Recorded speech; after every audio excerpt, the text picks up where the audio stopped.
तो सांग मैंने आपण मैंने भावुथिबो ना तो आम स्टेशन कहीं आसीचु आ एत राति आम कुआड़े जाऊँ तो जानापी भिडटी को लास्ट पर्यंत देखूँ। आम खाई पी के आराम रे राति शोलु तो हठात कि आसिक कहले उठ उठ जल्दी स्टेशन जीवार अच्छी। तो निद तो भांगु न था कि जहाँ भी हेल्ले उठिया पड़ा तो उठिकी मो झील को आग रेडी करदेली।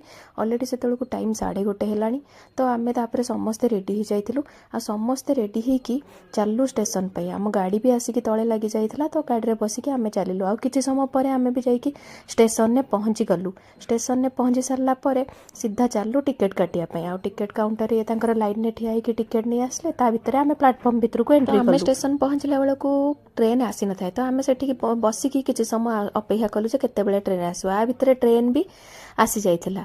आउ फाइनाली आम मम्मी आसिक पहुँची गले। देखो झील मम्मी को सरप्राइज दब बोली लुचिकी बसला मम्मी जमी आसे दिज उडिकी जाइए धरी पकेला तार किए गेल देखु दी जनकर। तापर मु भी जाइए मम्मी को टिके नमस्कार करदेली। एठी किंतु जेजेमा नातुणींकर गेल हवा सरुनी। तापर आम आसीलु स्टेशन बाहर को आ स्टेशन बाहर को आसिक रूम पाई कैब धरतिलु आ किछि समय मध्य गाड़ी आसिक सीधा रूम पाखरे लगी जाइतिला। आ सेतेबेलको ऑलरेडी 3टा बाजिलानी 3टा पाखापाखि होगलानी तो आम समस्ते आसिक फाइनाली रूम रे पहुँची जाइतिलु।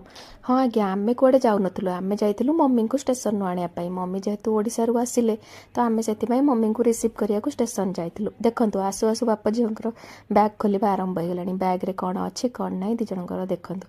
ऑलरेडी जेहेतु सेतेबेलको बहुत राति होइतिला आम चलु सोया को। Bye bye.